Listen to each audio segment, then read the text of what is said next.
Standing in the wash-house cubicle below a glassless window, Elizabeth could smell the air from the waterfall thundering outside.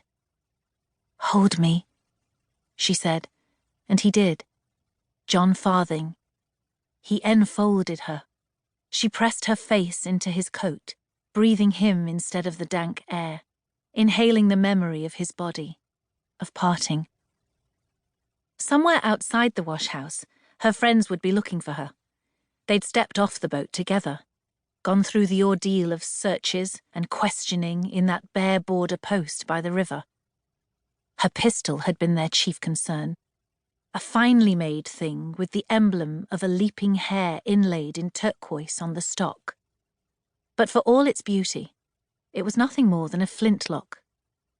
It offended no rule of the gaslit empire, so at last the guards let them pass and they stepped from the wilds into the free states of America.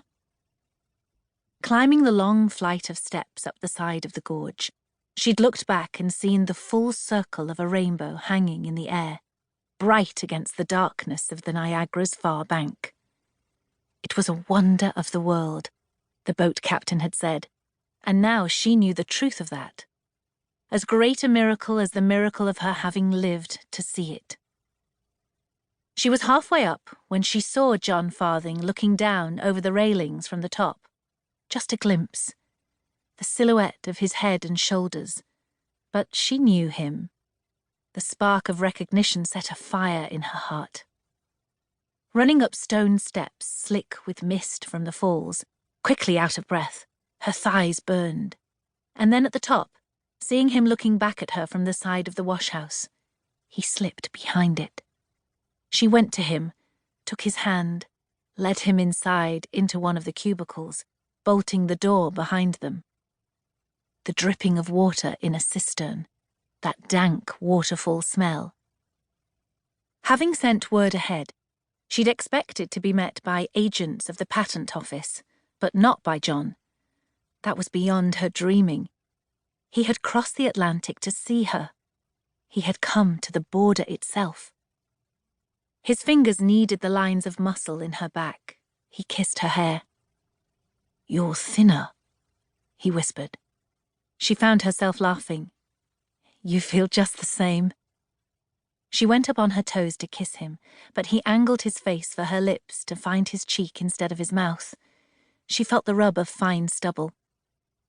"They're going to want to talk to you," he said. "I know." "The way they're saying it, they didn't think you'd manage, to risk it all and come back, I mean, with Julia as well." "And Tinker," she said. "I brought them both. You didn't believe me either." "I never doubted that you could. But storms and tides, they're beyond controlling, even for you." There was a shudder in his chest, a catch of breath. "You've seen things, out there in the wilds. Things our spies have never seen." She felt the warmth of his breath through her hair as he spoke, but found herself shivering. "Please, just hold me." "You've got to listen, Elizabeth. We don't have much time. They're going to tell you to go back, across the border, I mean. But they don't have the power to force you. They'll say they do. They'll say anything to make it happen. You just need to keep saying no." "I missed you," she said, hoping he'd say the same, listening for a change in his heartbeat. There was a shout from outside, Julia calling, trying to find her. Elizabeth pulled back to look up at him. "Where do we go?" "To the hotel. I'll take you." "Other agents will be there?" He nodded. You're crossing. It had to be quiet. That's why it's only me here to meet you. Your handler. But they have their questions." Handler? She wished he'd meant it as a joke. "Elizabeth! Where are you?" Julia was close outside. Farthing opened the cubicle door. "You'd better go." So she did. The sunshine dazzled after the dark of the washroom. Julia seemed relieved to have found her, but when Farthing stepped out, Julia's expression transformed into a coy smile, and she averted her eyes.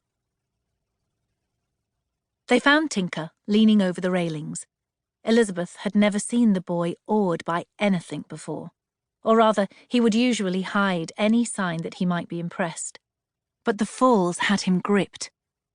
When he glanced back at her, she saw the wonder in his face, as if he was comfortable with the emotion. Strangely, it made him seem older. "It's time to go," she said, feeling a wave of sadness that she couldn't have explained. She'd done everything she set out to achieve and come back with her loved ones alive, unharmed. It was a moment to be celebrated. But as they followed John Farthing along the road to the hotel, her feet felt leaden. "Was your reunion sweet?" Julia whispered. "Yes," she said, the lie too easy. "And so will be mine with Robert." "Yes," said Elizabeth, with more conviction, finding it easier to believe in Julia's happiness than her own.